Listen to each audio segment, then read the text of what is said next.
You want to speak English fluently, but you have no idea where to start with.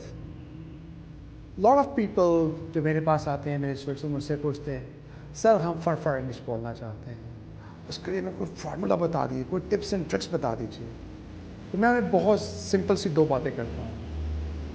मैं उनसे कहता हूँ कि आप जो बोलना चाहते हो सिंपल है उसको सुनना शुरू कर दो। सो इन दिस केस आप चाहते हो कि आप इंग्लिश बोलो उसके लिए इम्पॉर्टेंट है कि आप इंग्लिश को सुनो। It is very natural. अब स्टूडेंट के पास एक फिनोमिना है कि सर आप हमें ग्रामर नहीं सिखाएंगे टेंसेस नहीं सिखाएंगे so we can't speak English tenses के बगैर तो हम बोल नहीं सकते।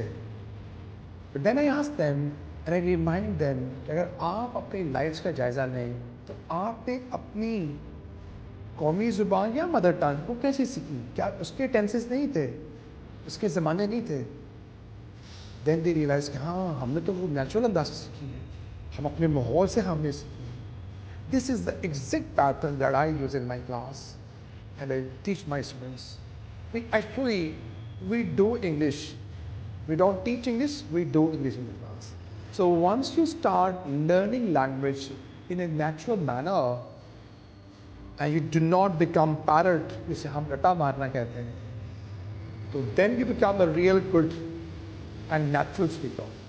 I would encourage you कि आप आज के बाद जब भी इंग्लिश की तरफ जाना चाहें जो सबसे पहला स्टेप आपने करना है आपने इसकी लिसनिंग से स्टार्ट करना है।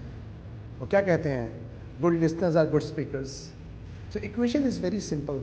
You want to speak English you start listening. ये तो हो गया 50% एलिमेंट ऑफ लैंग्वेज एक्विजिशन का 50% एलिमेंट। तो नेक्स्ट 50% है that is uttering, that is to speak the sentences और वर्ड्स।